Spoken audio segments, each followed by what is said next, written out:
Assalamualaikum warahmatullahi wabarakatuh. Halo, selamat pagi pemirsa RCTV. Apa kabarnya Anda pemirsa di hari ini Selasa 29 Oktober 2019.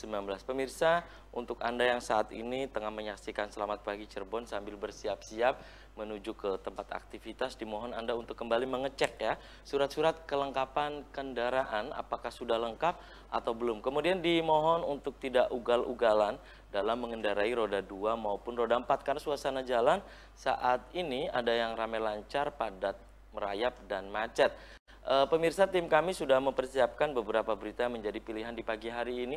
Berita-berita apa saja yang tersaji baik dari Ciayu, Majakuning, Tegal, dan Brebes. Nah, nanti akan saya bacakan pemirsa. Kemudian berita-berita update, baik berita-berita politik nasional maupun dari Ciayu, Majakuning juga tersaji secara lengkap baik di koran Juara, koran Radar Cirebon, dan koran Rakyat Cirebon, koran politik terbesar di Jawa Barat.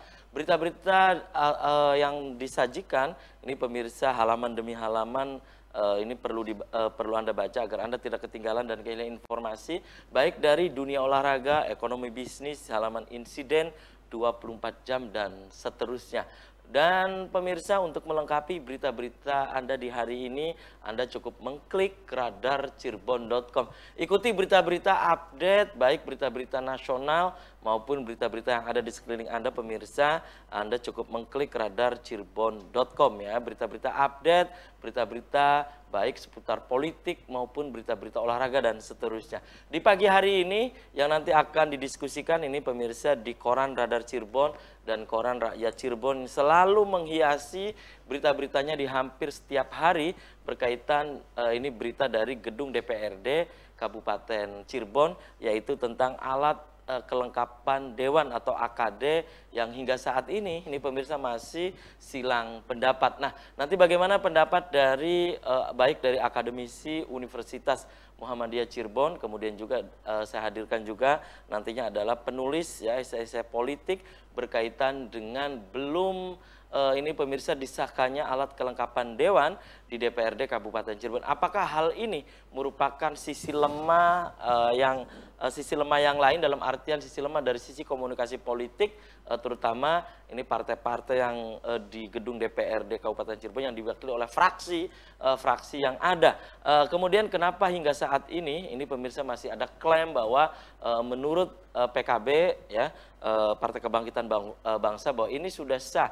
Nah, di seberangnya di situ ada Partai Gerakan Indonesia Raya Gerindra juga menyatakan bahwa ini belum sah. Ini terjadi silang pendapat ya karena ini pemirsa partai-partai yang ada di seberang baik PDI Perjuangan dan Gerindra ini di sana sudah memutuskan untuk alat kelengkapan Dewan itu mereka sudah baik di Komisi 1, 2, 3, 4 mereka sudah ada formasinya. Nah, PDI Perjuangan dan Gerindra hingga saat ini masih menyoal. Nah, hal ini akibat dari apa pemirsa nanti akan kita diskusikan di pagi hari ini. Pemirsa, di prolog tadi sudah saya sampaikan bahwa di pagi hari ini yang akan kita diskusikan ini mengenai silang pendapat di alat kelengkapan Dewan. Ini pemirsa sudah hampir seminggu lebih nih ya berita-berita yang ada di koran Radar Cirebon dan juga koran Rakyat Cirebon dihiasi dengan berita tentang polemik di alat kelengkapan Dewan di DPRD Kabupaten Cirebon. Nanti bagaimana pendapat dari akademisi pemirsa, kemudian juga penulis di sebelah saya ada Mbak Uun Maksuna, akademisi dari Universitas Muhammadiyah Cirebon. Selamat pagi Mbak Uun, Assalamualaikum. Apa kabarnya Mbak Uun? Oke, terima kasih Mbak Uun sudah menyempatkan hadir di Selamat Pagi Cirebon. Di sebelah Mbak Uun, pemirsa ada tulisan yang satu ini juga sering dimuat di koran Radar Cirebon dan juga koran Rakyat Cirebon. Ada Mas Samsudin Kadir, biasa dipanggil dengan Mas Kadir. Selamat pagi Mas Kadir, Assalamualaikum. Salam. Apa kabarnya juga Mas Kadir? Baik. Oke, terima kasih juga sudah hadir di Selamat Pagi Cirebon. Dan pemirsa di sepanjang acara ini saya mengundang Anda, silakan nanti Anda bisa bergabung. Pemirsa bisa di 0231 482138. Pemirsa juga bisa berpendapat, ya, Anda juga bisa mengomentari ataupun Anda bisa merespon apa yang nanti disampaikan oleh narasumber di pagi hari ini. Anda bisa di 0231 482138 atau bisa untuk mengirimkan pesan pendek atau SMS atau ke nomor WA yang ada di layar kaca RCTV. Pemirsa, Selamat Pagi Cirebon akan segera kembali sesaat lagi.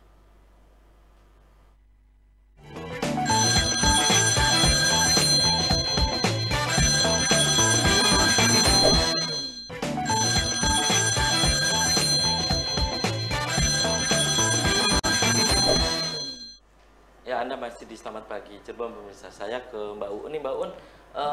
Hari-hari ini ya kita disuguhi berita di Koran Radar Cirebon dan Koran Rakyat Cirebon berkaitan dengan AKD alat kelengkapan dewan di DPRD Kabupaten Cirebon yang hingga saat ini belum ada titik terang, belum ada titik temu ya, karena ini masih silang pendapat baik dari kubu PDI Perjuangan Gerindra dengan kubu sebelah yang ini dikemandoi oleh Partai Kebangkitan Bangsa. Pendapat Mbak Uun sendiri, ini berlarut-larut gitu, padahal sudah sebulan lebih mereka itu dilantik. Pendapat Mbak Uun? Iya, makasih Mas Afif ya.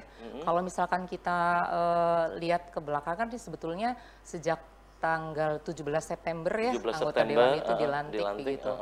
Dan belakangan itu kita mendengar isu tentang alat kelengkapan dewan ya, itu problem gitu. Padahal kita mengetahui jika alat kelengkapan dewan itu belum kelar atau belum clear gitu, itu bagaimana mungkin anggota dewan itu bisa bekerja dengan baik untuk mengaspirasi memberikan apresiasi dan kepentingan masyarakat gitu. Sedangkan sejak terhitung 1 bulan itu mereka sudah mendapatkan gaji dan fasilitas yang lainnya sebagai anggota dewan gitu. Itu kan menjadi masalah ya Mas Afif ya. Iya. Itu ya. Iya. Nah, menurut Mbak Uun apa sih yang mesti dilakukan? Ini kan terus nih seakan-akan persoalan ini terus tidak ada titik temu nih saling kalau berita di Koran Radar Cirebon di edisi kemarin bahwa mereka konsultasi juga ke ke provinsi, mereka itu ada sebelahnya juga berpendapat itu tidak sah gitu. Pendapat Mbak Uun? Iya, kalau misalkan saya sebagai pengamat ini melihat bahwa tidak mengatakan mana yang benar dan mana yang legal gitu ya. Dalam kapasitas saya melihat secara akademis itu ada hal yang menjadi catatan saya. Apa itu catatannya gitu Mbak Uun? Sebetulnya ini adalah tentang masalahnya di komunikasi gitu. Di komunikasi, ini persoalannya di komunikasi? Masalahnya itu di komunikasi. Jadi maksudnya fraksi-fraksi yang ada di DPRD Kabupaten Cirebon ini lemah dalam hal komunikasi politik? Ya, jadi begini, dalam pendapat saya itu komunikasi itu bukan secara teknis, secara berkomunikasi saya yakin bahwa anggota dewan itu ketika mereka berkomunikasi itu tidak ada masalah, lobby, negosiasi, tawar-menawar gitu, itu tidak ada masalah gitu. Tapi di sini yang masalahnya apa? Masalahnya ini adalah komunikasi secara non teknis. Non teknis maksudnya Mbak Uun? Di sini tuh ada hambatan di antara para anggota dewan, dalam hal ini adalah antara fraksi yang menjadikan mereka itu karena tersumbatnya masalah komunikasi ini terkait dengan kepentingan di antara mereka sehingga urusan alat kelengkapan dewan itu terabaikan. Ya, jadi belum tuntas itu karena belum tuntas. Antara satu dengan yang lainnya kan berpikir bahwa kalau misalkan kepentingannya itu tidak diakomodir, nah ini menjadi masalah kan. Sementara kalau di legislatif kita mengetahui itu porsi untuk alat kelengkapan dewan ini ada yang namanya untuk kepentingan yang suara yang paling banyak atau anggota yang paling banyak dan yang sebaliknya itu kan menjadi masalah di antara mereka gitu karena itu ada perebutan kekuasaan, alokasi sumber daya yang dalam diinginkan. Tanda petik kue lah ya. Yang diinginkan. Baik. Oke, tahan dulu nih Mbak Uun, saya ke Mas Kadir ya. Mas Kadir, Anda melihat bahwa ini berkaitan dengan alat kelengkapan dewan atau AKD ya di DPRD Kabupaten Cirebon yang hingga saat ini belum ada titik terang, belum ada konvergensi ya, dan ini masih silang pendapat, masih bola ini masih liar gitu. Pendapat Anda ini hal yang wajar gitu, berlarut-larut demikian? Ya tentu saja tidak wajar. Tidak wajar, Anda sebut tidak wajar, kenapa? Ketidakwajarnya disebabkan oleh paling tidak ada 3 hal. Yang pertama, apa itu? Mereka malas baca Undang-Undang nomor 23 tahun 2004. Jadi anggota DPRD Kabupaten Cirebon ini malas baca? Sangat malas, sangat malas. Kalau kita mendeteksi secara dari seluruh deksi di undang-undang itu sebetulnya kan sangat jelas dari pasal 47 kemudian 147 sampai 200-an itu membahas tentang itu. Nah, khusus untuk DPRD misalnya baik kabupaten maupun kota itu dibahas secara jelek di pasal 47 gitu sampai 200-an begitu ya. Dan ini yang tidak pernah dibaca oleh anggota DPRD Sepertinya mereka tidak baca. Cirebon. Kalau kita baca pasal 163, itu sangat jelas di situ bahwa pembentukan segala struktur alat kelengkapan dewan dan sebagainya mesti dibuat pasca pembentukan tata tertib. Itu sudah jelas dan itu diksinya jelas. Itu tanpa penjelasan, tanpa ada penjelasan lanjutan sebetulnya. Jadi pembahasan tatib langsung AKD, ya, alat kelengkapan dewan. Tatib dulu. Tatib dulu. Iya tatib dulu. Tatib dulu baru AKD nah, gitu ya. Itu satu. Yang kedua saya lihat memang terlihat sekali dewan di kabupaten ini mereka tidak punya kemampuan mengartikulasikan kepentingan publik. Melanjutkan apa yang disampaikan oleh Ibu tadi bahwa mestinya kan yang didahulukan itu ada kepentingan publik daripada sekedar rebut kekuasaan. Misalnya apa gitu? Ya mestinya kan publik ini kan menghendaki tertib dulu lah dewan ini daripada kemudian nanti mereka menertibkan publik dalam konteks pemenuhan perda misalnya. Lah gimana mungkin kemudian publik memberikan kepercayaan dalam tanda kutip mengartikulasi internal mereka juga. Sementara mereka sendiri malas baca dan tidak mengerti bagaimana kita mendefinisikan dirinya dalam konteks yang lebih struktural begitu. Itu yang kedua. Yang ketiga saya lihat memang ini kepentingannya terlalu dominan. Jadi interest kelompok lebih mendominasi. Saya kira teman-teman PKB dan fraksi yang lain itu sangat terlihat sekali untuk mendominasi kelompok sebelah PDIP, DKK begitu. Mereka langsung tancap gas ya. Iya. Jadi seakan-akan ini the end of story of PDIP dan ini akhir dari sejarahnya. Harus kita ganti dengan kekuatan baru dalam konteks politik kabupaten. Saya kira narasi semacam ini sangat jelas kita lihat beberapa waktu terakhir. Secara politik ya oke-oke saja, tapi ketika kemudian itu disuguhkan ke publik, kita sebagai bagian dari publik melihat ini semacam praktek norak yang justru menegasikan mereka sendiri sebagai akomodator kepentingan publik gitu. Dan hari ini kita melihat secara telanjang praktek yang sangat tidak pantas sebetulnya. Karena itu kita mendesak ya mesti segera harus melakukan perubahan-perubahan selain tadi pergi ke ke Biro Hukum Provinsi, tapi menurut saya tidak perlulah masa untuk membaca pasal yang masa banyak sarjana sudah hukum, jelas rujukannya sudah jelas dan tidak perlu pakai 4 mata, tidak perlu menggunakan ruang 3x4 saya kira gitu. Sangat jelas. Tinggal duduk saja. Masa sih PKB dan PDIP nggak duduk bersama koalisi nasionalnya satu ini gitu dalam gerbong kekuasaan? Masa nggak bisa? Berarti kan ini problemnya lebih jauh lagi menurut saya, Mas Afif. Yang keempat lagi, ini adalah kemalasan untuk meliterasi politik secara literasi politiknya literasi politiknya sangat lemah. Pembacaan. Jangan-jangan mereka juga bukan politisi asli karena masuk dalam dewan hanya karena misalnya dikontribusi secara finansial oleh kepentingan tertentu sehingga kemudian ketika masuk dalam ranah yang lebih formal mereka gagap untuk mengartikulasikan kepentingan publik. Baik. Itu ya catatan dari Mas Kadir. Kembali saya ke Mbak Uun nih. Mbak Uun, yang tadi Anda sebutkan ini menyambung juga dari Mas Kadir. Fraksi-fraksi sebagai representasi ya dari partai politik yang ada di gedung DPRD Kabupaten Cirebon. Ini Mbak Uun kalau melihat ini lemah dari sisi komunikasi gitu. Dari sisi komunikasi. Maksudnya dari sisi komunikasi antar fraksi atau memang komunikasi internal mereka gitu, Mbak Un? Ya apapun, yang jelas sih itu kan di sini antar fraksi itu pastinya kan ada kepentingan-kepentingan ya, akumulasi kepentingan itu misal salah satu pihak itu tidak terakomodir karena alasan-alasan tertentu tadi ya itu mereka akhirnya itu hambatannya ya ada di situ gitu, sehingga menurut saya bagaimana caranya agar hambatan ini bisa diterabas itu adalah sikap asertif para fraksi ini untuk bisa lebih bahwa di atas kepentingan-kepentingan fraksi mereka juga kan mestinya membawa kepentingan masyarakat kan. Sementara tadi Mas Karding bilang bahwa Mas Kadir bilang ya bahwa sekarang kita ini melihat secara telanjang gitu ya aksi-aksi yang dilakukan oleh para anggota dewan yang terhormat ini sehingga sejatinya ya dihilangkan itu paling enggak itu menurunkan egosentris di antara para fraksi itu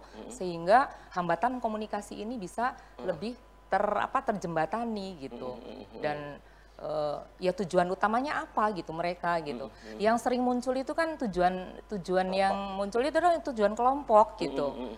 Nah mereka bisa nggak membuktikan bahwa ketelanjangan mereka yang terkait dengan AKD ini bisa bisa diturunkan, bisa diredam, dan masyarakat kita itu bisa menyaksikan sikap asertif mereka untuk bisa duduk bersama, tidak mesti sampai keluar gitu. Dan ini mempertontonkan sekali bahwa tarik-menarik kepentingannya jelas sekali ya, ini berlarut-larut gitu. Dan apa yang mesti dilakukan baik oleh PDI Perjuangan, Gerindra, PKB, PKS di sana gitu ya, di seberang sana. Menurut Mbak Uun apa? Tapi tahan dulu nih Mbak Uun dan pemirsa, selamat pagi Cirebon akan segera kembali setelah jeda iklan berikut ini.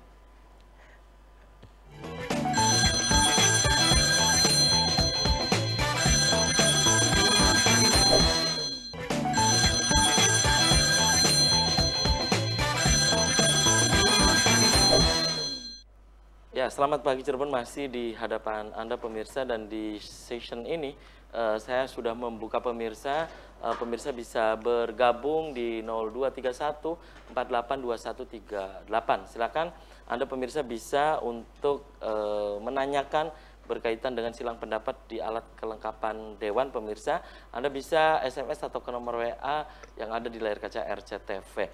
Dan ini sudah ada beberapa WA yang masuk. Di antaranya saya baca, selamat pagi Cirebon. Nah, mereka, ini ada pemirsa yang bergabung, saya sapa dulu. Halo, halo, selamat pagi Cirebon. Selamat pagi Cirebon. Dengan Assalamualaikum Bung Afif. Waalaikumsalam warahmatullahi wabarakatuh. Dengan Ibu Indra di Desa Pelayangan, Kecamatan Gebang, Kabupaten Cirebon. Ya, Bunda Indra pemirsa setia ini. Silakan Bunda Indra, apa yang ingin Bunda sampaikan? Iya. Assalamualaikum para narasumber. Waalaikumsalam, silakan Bun. Ya. Ini gonjang ganjing apalagi ya. Jadi setiap ada hal-hal begitu kami berpikir siapa yang salah ya. Sepertinya kami juga yang salah. Kenapa Bun? Ya memilih wakil rakyat yang seperti kami ini begitu. Karena katanya kalau orang memilih sesuatu atau apalagi pimpinannya itu melambangkan masyarakat pemilihnya gitu. Jadi kami memang merasa betul-betul kami ini merasa bagaimana ya, begitu bodohnya kami. Jadi apa yang sebaiknya dilakukan ya? Baik, baik. Begini ini. Terima kasih. Terima kasih Bunda Indra. Terima kasih. Assalamualaikum warahmatullahi wabarakatuh. Waalaikumsalam warahmatullahi wabarakatuh. Ini ada WA yang masuk ya. Assalamualaikum, selamat pagi Cirebon. Anggota DPRD Kabupaten Cirebon ini banyak di tahun 2019 ini banyak muka-muka baru, jadi wajar saja mungkin mereka terhadap tarik-menarik politik demikian ini mereka terjadi kekagetan politik katanya itu ya, cultural shock itu mungkin ya. Kemudian satu lagi ini WA yang masuk ya. Selamat pagi Cirebon, dari pemirsa di tepatnya di Palimanan juga berpendapat bahwa alat kelengkapan Dewan saya baca di koran Radar Cirebon ini selalu diributkan.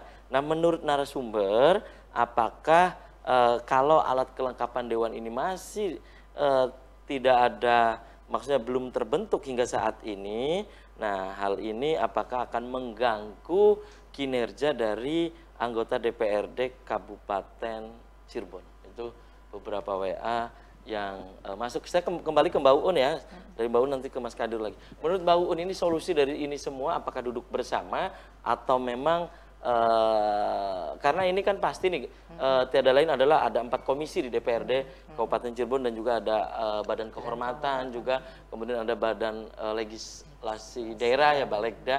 Nah ini mungkin ada beberapa komisi, kemudian ini juga ini harusnya kan karena selama ini partai Kebangkitan Bangsa dalam hal ini dan juga di seberang yang berada di kubu Partai Kebangkitan Bangsa ini begitu cepat mereka mengambil komisi-komisi, kemudian juga Balegda dan juga Badan Kehormatan dan yang lain. Ini harusnya mereka duduk kembali bersama. Sudahlah rata saja atau gimana nih menurut Mbak Un? Iya, memang begitu ya. Akhirnya seperti tadi di WA itu kalau misalkan alat kelengkapan dewan itu belum terbentuk dengan tuntas gitu, apakah akan ada masalah dengan kinerja mereka gitu? Ya sudah pasti bagaimana mereka akan bekerja dengan baik. Alat kelengkapan dewannya juga masih kisruh gitu kan. Dan ini sebetulnya kalau misalkan tadi Mas Afif menanyakan apa yang harus dilakukan, ya memang harus duduk bareng ya. Mas Kadir harus duduk bareng gitu. Yang menjadi masalah adalah karena apakah mereka bisa duduk bareng? Nah, yang menjadi masalah itu kan, kalau misalkan hanya sekedar duduk bareng, ya bisa saja gitu. Tapi duduk bareng itu kan ada yang dikomunikasikan gitu. Yang dikomunikasikan itu apa gitu. Nah, tadi sudah saya bilang bahwa sikap asertif atau terbuka terus melihat satu dengan yang lainnya itu bisa melihat sisi positifnya gitu. Itu boleh jadi akan menerabas hambatan komunikasi yang terjadi gitu. Tapi yang menjadi masalah adalah jika alat kelengkapan dewan ini belum tuntas dengan adanya pembagian-pembagian yang tadi dinyatakan gitu, memang jadi tetap tidak mudah untuk dilakukan gitu.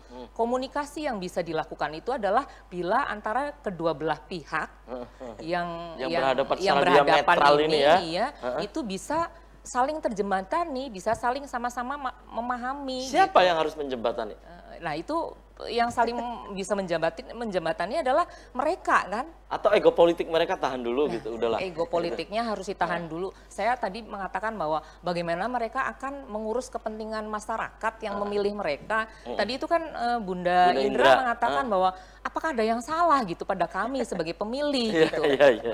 Berarti ini kan ada dua hal yang kita tidak akan pernah bisa ketemu karena ada mana telur dulu dan mana ayam dulu kan. Baik. Mas Kadir, ini beberapa WA yang masuk kemudian tadi Bunda Indra. Ini begitu cepat gitu kan ya. Satu sisi alat kelengkapan dewan namun akan dibahas pada saat itu beberapa minggu yang lalu. Kemudian ini PKB dan yang PKB beserta fraksi yang lain ini sepertinya sudah mempersiapkan ini di posisi ini ya. Sedangkan PDI Perjuangan yang kita tahu pernah menjadi di ruling partai juga ya di DPRD Kabupaten Cirebon yang begitu dominan ditambah dengan Gerindra gitu ya. Nah ini boleh dibilang tanda petik saat ini masih belum mendapatkan ya di AKD itu, pendapat Anda?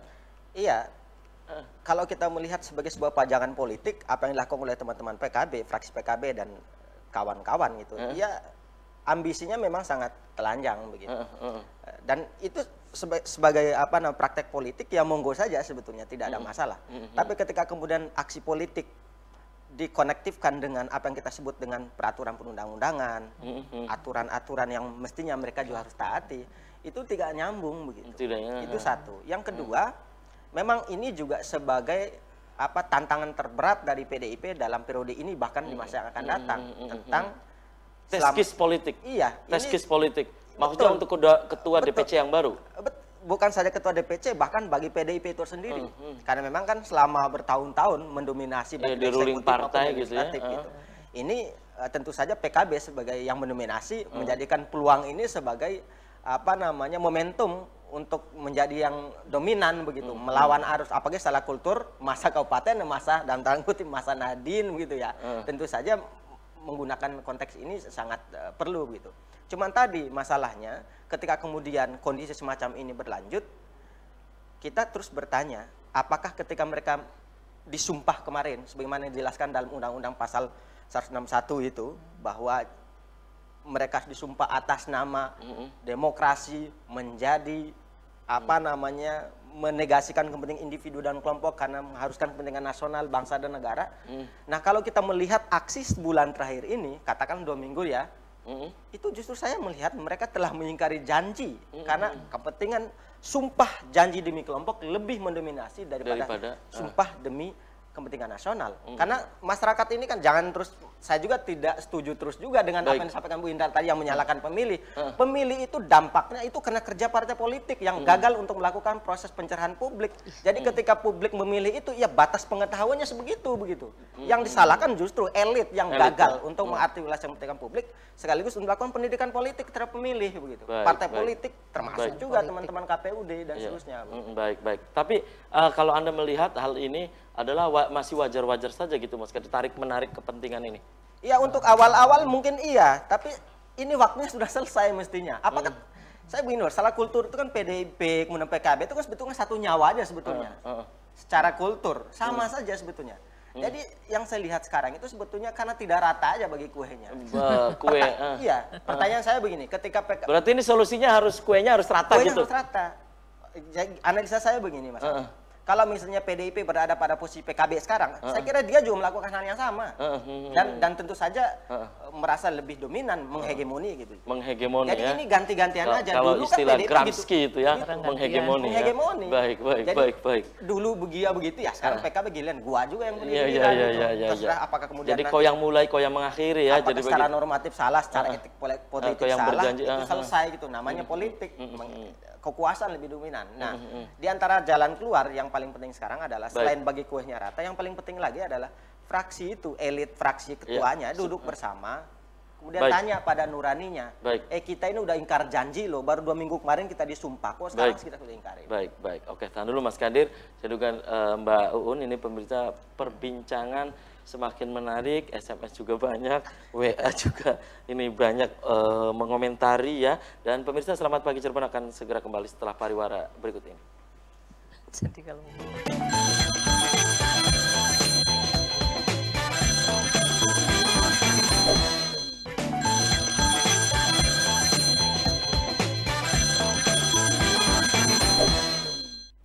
ya, terima kasih Anda masih di Selamat Pagi Cirebon pemirsa, dan di segmen terakhir ini saya masih membuka pemirsa untuk kembali bergabung di 0231 482138. Silakan Anda pemirsa bisa untuk berpendapat, Anda bisa SMS atau ke nomor WA yang ada di layar kaca RCTV. Ini sudah ada WA yang masuk pemirsa. Selamat Pagi Cirebon, ini dari Asrofuddin di Losari. Anggota DPRD Kabupaten Cirebon berharap bisa bekerja lebih cepat, mengingat ada sejumlah rancangan undang-undang, ya Perda maksudnya, ini penting dan kontroversial yang diwariskan oleh DPRD periode sebelumnya yang mesti segera dibahas. Sangat bijak untuk mengedepankan kepentingan masyarakat Kabupaten Cirebon di atas kepentingan personal ataupun ego dari partai politik, katanya seperti itu ya. Ditanggalkan dulu lah maksudnya begitu. Kemudian satu lagi, ini WA yang masuk. Assalamualaikum SPC, selamat pagi Cirebon, dari pemirsa di Arjawinangun juga berpendapat sudahi katanya polemik di AKD. Duduk bersama adalah kunci dan juga komunikasi yang baik. Ini kelihatan dari sisi komunikasi politik terutama di ketua fraksi.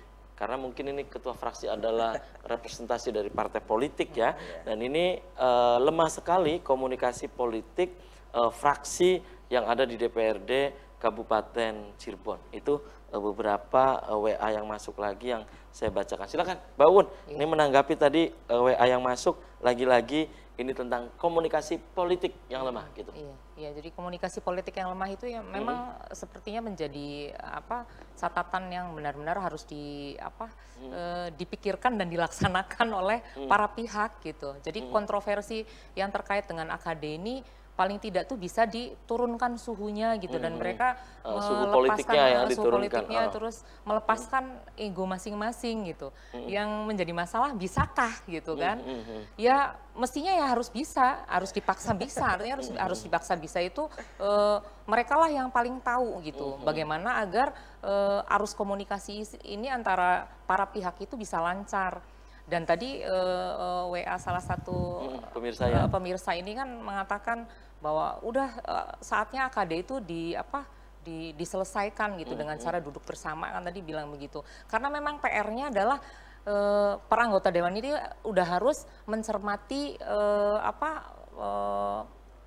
kinerjanya itu dengan ada rancangan undang-undang yang harus perda itu ya, raperda perda yang harus dicermati, peraturan daerah. Perda yang mungkin harus ada harus dikritisi, serta rancangan-rancangan perda yang harus dilakukan kan mestinya. Jadi ini energi politiknya tersita ke sini. Energi politiknya itu tersita hanya urusan AKD yang belum tuntas gitu. Kalau kita ngomong hanya gitu, tapi itu kan ininya ini banget kencang banget kan di dalamnya ya. Barangkali Oke, Mbak Un, apa sih signifikansinya untuk memperebutkan alat kelengkapan dewan itu gitu ya? Ketua Komisi 1, sekretaris, anggota, ketua Komisi 2, sekretaris, anggota, bla bla bla sampai Komisi 4, ada ketua Badan Legislasi Daerah, ketua Badan Kehormatan gitu. Ini apa sih signifikansinya gitu, rebutan gitu Mbak? Iya, itu sebetulnya kan simpel dan sederhana. Kenapa gitu, terhambatnya komunikasi ini? Karena ada pembagian yang tidak merata. Tidak merata. Gitu. Dalam tanda petik pembagian kue itu ya. Kue itu gitu.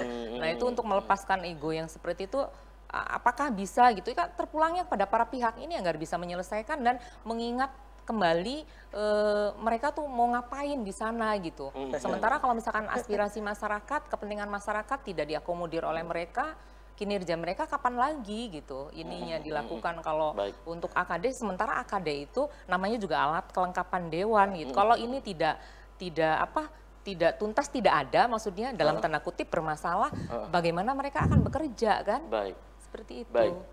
Mas Kadir, apakah ini menurut pengamatan Mas Kadir hal ini sudah terplanning ya, sudah terencana gitu, tersistematis pasca dilantik mereka itu kemudian beberapa harinya ini alat kelengkapan dewan kemudian mereka langsung gitu, ketua Komisi 1 ini, ketua Komisi 2, sekretaris, seterusnya gitu. Ini menurut Anda sudah di planning? Signifikansi mereka untuk merebut AKD itu apa sih gitu? Setiap aksi politik tentu saja terencana, apalagi mereka politisi yang ada juga yang sudah lama, walaupun ada sebagian juga yang masih awam dalam konteks aksi politik praktis begitu ya. Tetapi saya melihat problem yang paling ini sekarang itu adalah tadi anggota Dewan Kabupaten ini memang jarang ngopi, duduk bareng, terlalu serius, jadi baru duduk di tempat AC baru, jadi seakan-akan normatif semua, kalau enggak begini, jikalau maka, dan seterusnya, dan seterusnya.